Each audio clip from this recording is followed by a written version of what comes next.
Oke, selamat sore. Jadi ini pertemuan tambahan karena Senin kemarin ini ya libur ya. Oke, jadi ini ya, materi hari ini adalah keamanan jaringan untuk perangkat lunak gitu ya. Di sini kita judulnya keamanan jaringan, tapi mungkin kita lebih banyak bahas tentang ini ya, apa namanya? Pengamanan melalui server Linux gitu ya, itu yang paling ini kayaknya kalau karena apa namanya, kalau server Windows saya sendiri kurang tahu ya. Saya mungkin nanti kalau ada yang tahu server Windows seperti apa bisa di-share ya. Ya, karena server Linux ini ya, apa namanya, open source terus kita bisa nyoba-nyoba gitu kan ya. Nyoba-nyoba, kalau saya bisa nyoba-nyobanya di PC gitu ya, karena PC apa namanya, hard disknya bisa ditambah-tambah gitu. Sekarang ini ya, kalau mau dual boot gitu biasanya satu OS, satu hard disk gitu ya. Kayak gitu karena Windows sekarang banyak sering ngabisin gitu ya. Kalau zaman dulu Windows 7 sama Linux itu satu hard disk masih bisa gitu. Sekarang besar sekali nggak cukup gitu ya. Oke, definisi dan tujuan dari upaya melindungi aplikasi perangkat lunak dari berbagai ancaman yang berasal dari jaringan komputer seperti peretasan, pencurian data, serangan, denial of service, dan eksploitasi kerentanan protokol jaringan gitu ya. Sana. Ya, jadinya kalau membangun sistem otomatis harus memikirkan jaringannya juga kan gitu ya. Nggak bisa hanya apa ya, kita nginstal di laptop udah gitu.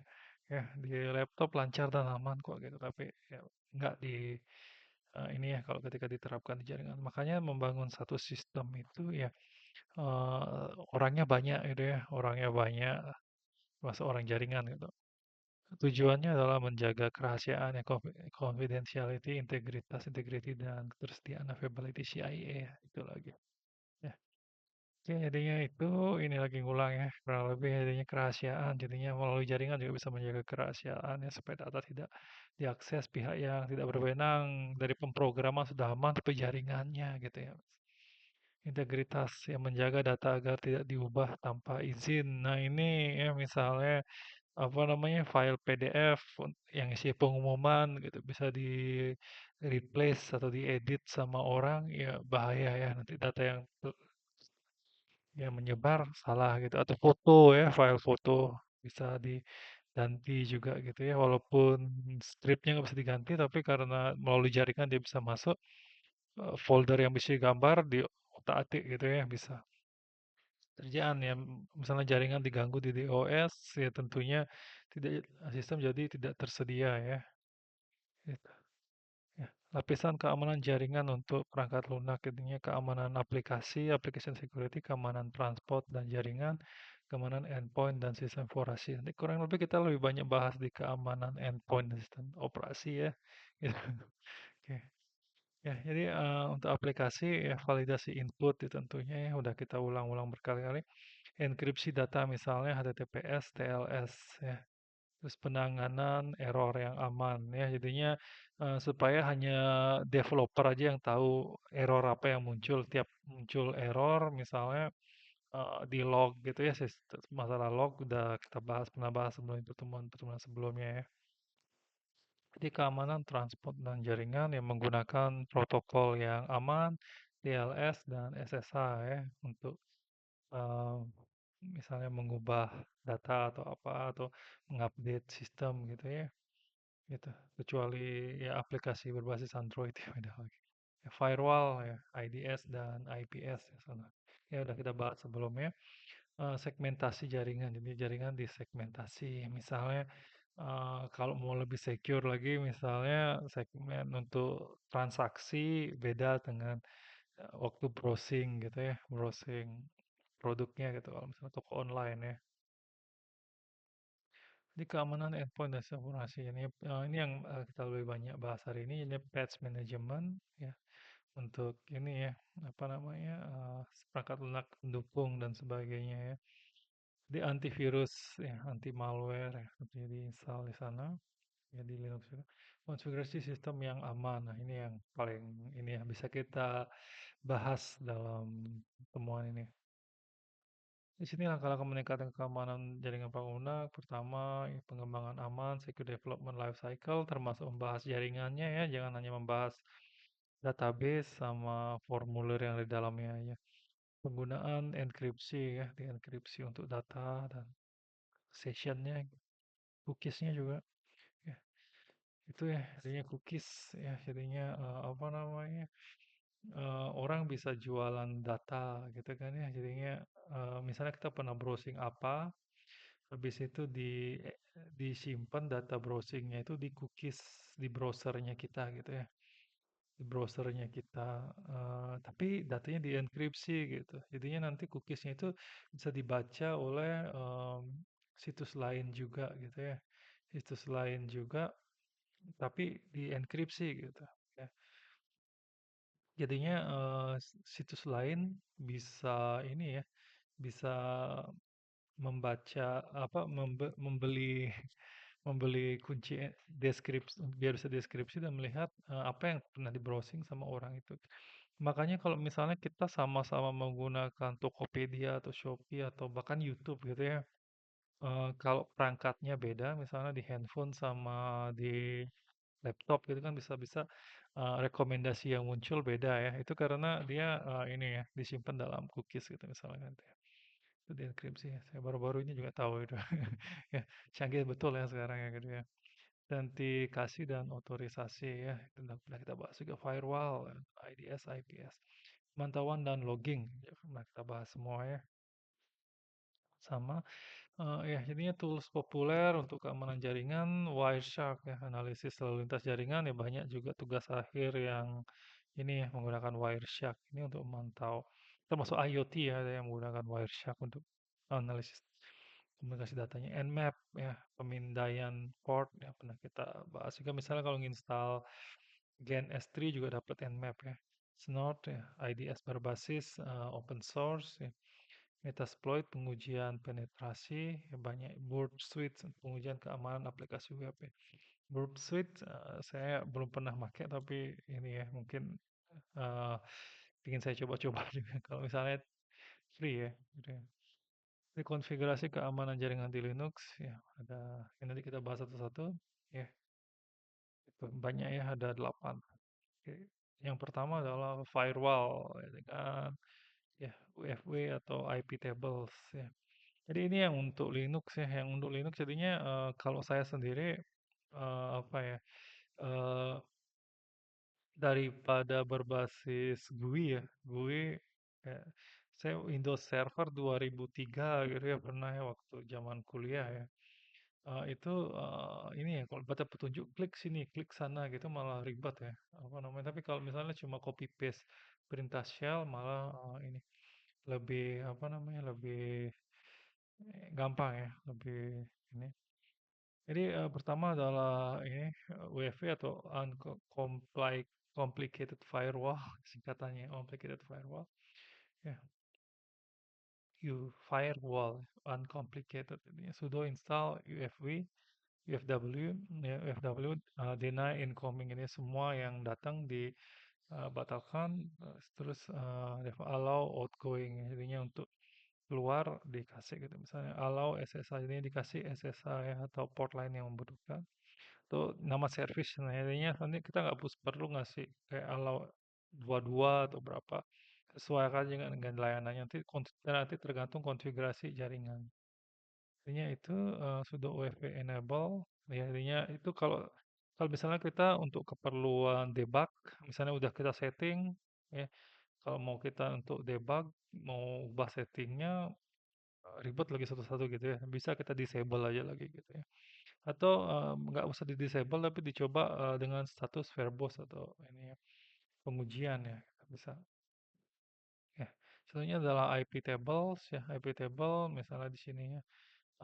misalnya input drop ya sama forward drop supaya nggak bisa di forward juga ya karena ya output accept intinya untuk keluar aja yang di accept gitu ya karena input dan forward itu yang berbahaya biasanya ya kita diteruskan ke orang yang nggak kita diinginkan atau kita diinputkan data yang berbahaya itu ya artinya bisa kita masukkan melalui SSH ya untuk lewat jalur manual ya seperti SCP sebagainya gitu. Ya, jadinya itu ya misalnya itu jadinya bisa dikasih input ini.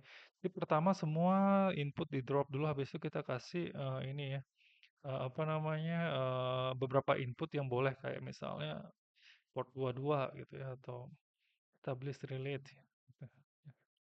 Ya, input dan lain-lain ya di accept gitu ya. Seperti itu. Ya outputnya semua di accept. Input dan forward di drop gitu ya. Ini terakhir di save ya dengan itu etc ya. Entah kenapa di etc disimpan ininya ya. Konfigurasi Linux kebanyakan. Ya, nonaktifkan layanan yang tidak diperlukan ya. Gunakan netstat atau ss untuk memeriksa layanan yang berjalan. Kalau SS sama kayak di Windows itu service ya. Service ya. Sudah sistem CTL list ya, utils type sama dengan service ini. Slide-nya sekaligus bisa jadi catatan kalau saat kita lupa gitu ya. Saya sendiri lupa ya. Mengaktifkan layanan yang tidak digunakan ya, sudo sistem CTL stop nama layanan ya disable. Saya juga di Windows juga melakukan hal yang sama ya, misalnya eh, ini kalau misalnya semester ini nggak ngajar big data gitu misalnya apa namanya layanan untuk MongoDB-nya saya matikan gitu ya. Semester depan baru saya nyalain kan misalnya. Ya, banyak ya gitu. Jadinya SSH hardening ya. Nah, apa namanya? Edit file configure SSH dari sudo nano etc. SSH config sana ya dari jadi konfigurasinya misalnya pertama ganti portnya dari 22 jadi 2222 gitu misalnya dan sebagainya atau nomor hoki yang lainnya. Ya, permit login, no, ini non trivial login root ya, ini root nggak bisa, bahaya kalau root bisa di apa namanya hapus semua gitu ya. Password authentication, no, ini gunakan kunci SSH, ini nggak lebih aman, jangan menggunakan password, ini bisa di brute force nanti gitu. Dan kalau apa namanya pakai kunci SSH, ini filenya kalau nggak punya filenya nggak bisa gitu ya. Kalau user your user jadinya allow user yang tetap izinkan aja gitu. Ya, sudah sistem CTL restart. Jadi konfigurasi ini paling aman dilakukan langsung di servernya gitu ya, bawa monitor, keyboard sama mouse gitu ya kalau udah mantap. Jadi sebisa mungkin sebenarnya paling aman itu konfigurasi yang berhubungan dengan root itu jangan dilakukan SSH tapi apa namanya dilakukan langsung di tempat gitu ya. Itu paling aman ya. Dingin-dinginan tapi dikonfigurasi bagus supaya kita nggak perlu sering-sering masuk ke ruang server yang super dingin gitu kan ya.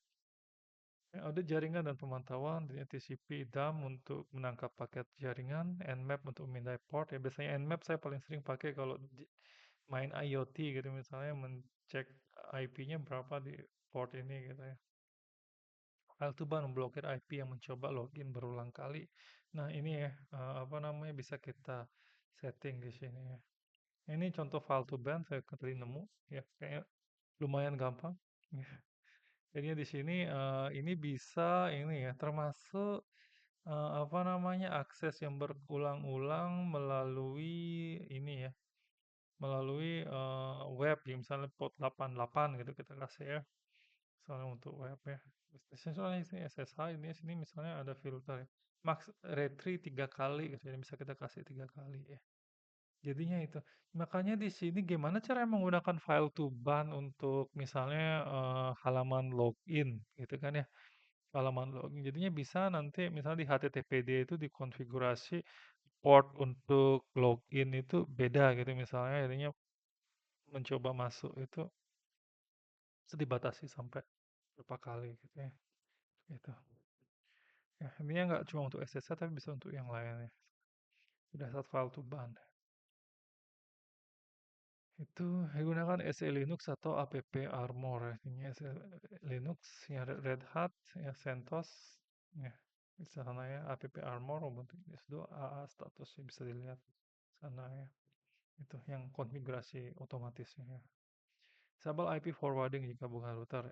Ini apa namanya sekarang semua operating system bisa berfungsi seolah-olah seperti router ya kayak apa namanya HP kita gitu ya.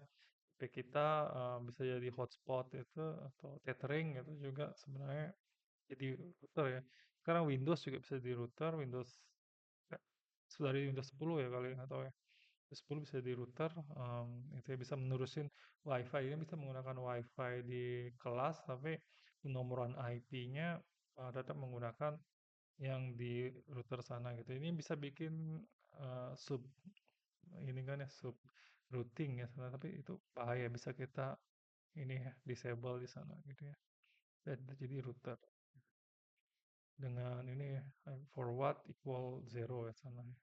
Jadi itu ya berhasil akses dengan host allow dan host deny gitu ya. Jadi misalnya ini yang sering saya cerita misalnya hanya di allow host misalnya kalau database server hanya di allow host yang web server gitu ya. Seperti itu. Ya. Jadi nanti tidak bisa perangkat lain mengakses selain dari server webnya gitu ya. Ini enkripsi dan VPN gunakan OpenVPN, WireGuard. Nah, saya sendiri kalau ngakses sistem di Pustik saya menggunakan ini ya WireGuard ya. Untuk ngakses cPanel ya maksudnya untuk sebagai developernya ya menggunakan WireGuard. Kalau misalnya di luar jaringan UNRAM gitu ya sana ya misalnya. Atau IPsec untuk komunikasi antar server ya sana ya. Ya, IP security ya. Sana itu bisa digunakan juga untuk kayak database dan aplikasi server. Pastikan komunikasi antar sistem selalu menggunakan protokol transkripsi HTTPS, SSH, SFTP dan lain-lain ya. Sana. Itu selalu menggunakan itu, jangan menggunakan yang biasa. Makanya sekarang kan browser juga eh, koneksi Anda tidak secure gitu ya kalau misalnya masih ada yang menggunakan HTTP. Oke, sekian dari ini ya. Itu ya nanti ya, tugas saya umumkan hari Senin ya berkelompok ya kurang lebih. Mungkin kita samakan aja tugasnya kurang lebih tentang ini ya, tentang apa namanya?